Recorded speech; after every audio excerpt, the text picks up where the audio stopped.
आप सभी का हमारे यूट्यूब चैनल में एक बार फिर से बहुत बहुत स्वागत है। आज आपने देखा होगा कि डीमार्ट काफ़ी 2 दिन या 3 दिन के परफॉर्मेंस के बाद देखें तो काफ़ी गिरता हुआ नज़र आ रहा है। तो यहाँ पे हमें बार बार एक ही चीज़ पर नोटिस करना है कि अभी इसका टाइम अच्छा नहीं है, इसलिए जब तक इसके नंबर अच्छे फिर से नहीं आते हैं तब तक हमें इन्वेस्टमेंट पर ध्यान नहीं देना चाहिए। यदि हम एक हफ्ते में देखें तो काफ़ी कुछ दिखाई दे रहा है। यहाँ पे रिकवरी भी 1 महीने में देखने को मिली थी, लेकिन इनके बावजूद भी देखें तो गिरावट पूरे वर्ष में लगातार होती हुई नजर आई है।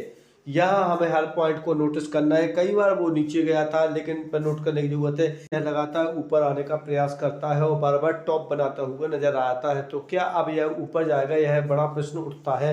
लेकिन थोड़ी बहुत तो करेक्शन हमें देखने को मिल ही रही है। तो ऐसे मार्केट में जब गिरावट हो रही है तो डरने की जरूरत नहीं है। भले ही देखें लॉन्ग टर्म में तो यह परफॉर्मेंस ठीक ठाक ही देता हुआ नजर आता है।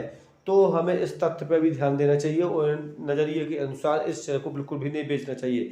यदि रेवेन्यू के दिन में देखें तो काफ़ी कुछ रेवेन्यू जनरेट करता हुआ ऐसे नज़र आता है और लगातार देखें तो यह ईयरली बेसिस पर ऊपर ऊपर और हर बार ऊपर ही जाता हुआ नजर आ रहा है। तो यहाँ पे यह पॉइंट है जो इस शेयर के साथ बने रहने के लिए भी हमें प्रेरित करता है। इनके साथ साथ यदि देखें तो प्रॉफिट भी लगातार देखें तो थोड़े समय के लिए भले ही डिस्क्रीज हुई थी, लेकिन इसके बावजूद देखें तो लगातार प्रॉफिट भी बढ़ती हुई नज़र आ रही है। लेकिन एक बात जरूर देखने को जो मिलता है वो क्वार्टरली पर भी देखें तो काफ़ी कुछ हम देखें परफॉर्मेंस अच्छी ही नज़र आती है, तो ऊपर ही जाती हुई नज़र आ रही है। तो इसका कोई डर नहीं है और ना ही इस शेयर के क्रैश होने का ज़्यादा अनुमान लगाया जा सकता है। अब हम नेट बोर्ड पर भी बात करें तो यहाँ भी हमें काफ़ी अच्छा दिखाई देता है। तो इन पर भी हमें बिंदुओं पर ध्यान देना चाहिए और तथ्यों के साथ बने रहना चाहिए, क्योंकि ऐसे शेयर भविष्य में अपना अच्छा खासा प्रॉफिट बनाकर दे सकते हैं या लॉन्ग टर्म में अच्छा खासा प्रॉफिट बनाकर देंगे। तो इन सभी बिंदुओं पर हमें ध्यान रखते हुए यदि हम नायका के ऊपर देखें तो यहाँ पे जस्ट अपोजिट काम करता हुआ यह नियत दिखाई दे रहा है साथ उपस्थित है।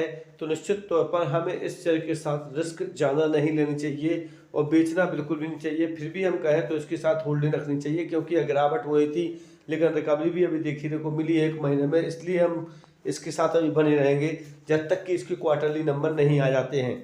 इन सभी बिंदुओं पर विचार करना चाहिए और जल्दबाजी में किसी भी शेयर को नहीं बेचना चाहिए, क्योंकि अभी मार्केट पूर्णतः स्टेबल नहीं हुआ है। इसलिए हम कह सकते हैं कि अभी हमें इसके साथ बना रहना आवश्यक है।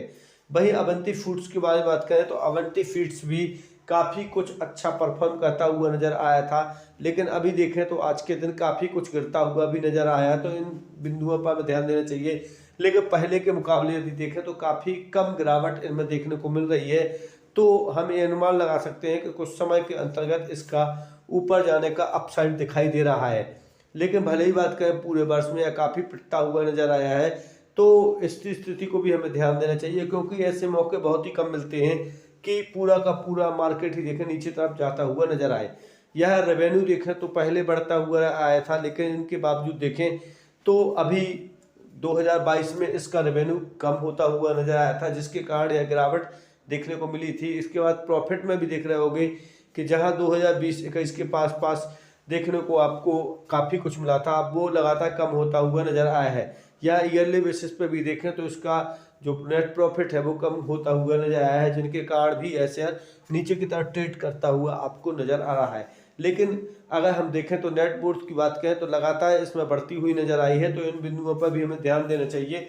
तो यह शेयर अल्पकालीन तो गिरता हुआ आपको नजर आएगा, लेकिन लॉन्ग टर्म में निश्चित तौर पर यह अच्छा खासा प्रॉफिट बनाकर दे सकता है। तो हमें इस शेयर के साथ बने रहना चाहिए और बिल्कुल भी इस शेयर को भी नहीं बेचना चाहिए।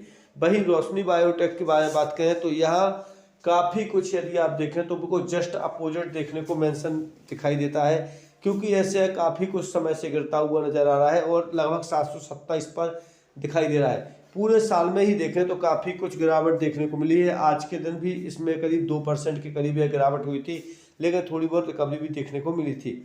इन सब पर भी हमें ध्यान देना चाहिए और रोशनी बायोटेक पर आपको इन्वेस्टमेंट को बढ़ाना चाहिए, क्योंकि ऐसी स्थिति में रोशनी बहुत ही अच्छी परफॉर्म करता हुआ नजर आता है और इसके पहले भी इसमें रिकवरी भी देखने को मिली थी। भले ही बात करें तो अभी 6 या 7 महीने से इसमें गिरावट देखते हुए नजर आ रही है। यहाँ भी यदि हम देखें तो लगातार यदि न्यूज़ों को ऊपर दें तो इससे पहले ईयर और ईयर बेसिस पर 10% के करीब इसमें प्रॉफिट रेवेन्यू होते हुए नजर आया था। वहीं बात करते हैं तो यहाँ पर जो स्लिप्स होता है पीएटी जो हो रहा था स्लिप्स होता हुआ नजर आया था, जिसके कारण यहाँ पर गिरावट भी देखने को मिली है। और यहाँ भी कंसोलिडेशन नेट प्रॉफिट देखें तो वो भी नीचे की ओर जाता हुआ नजर आया था।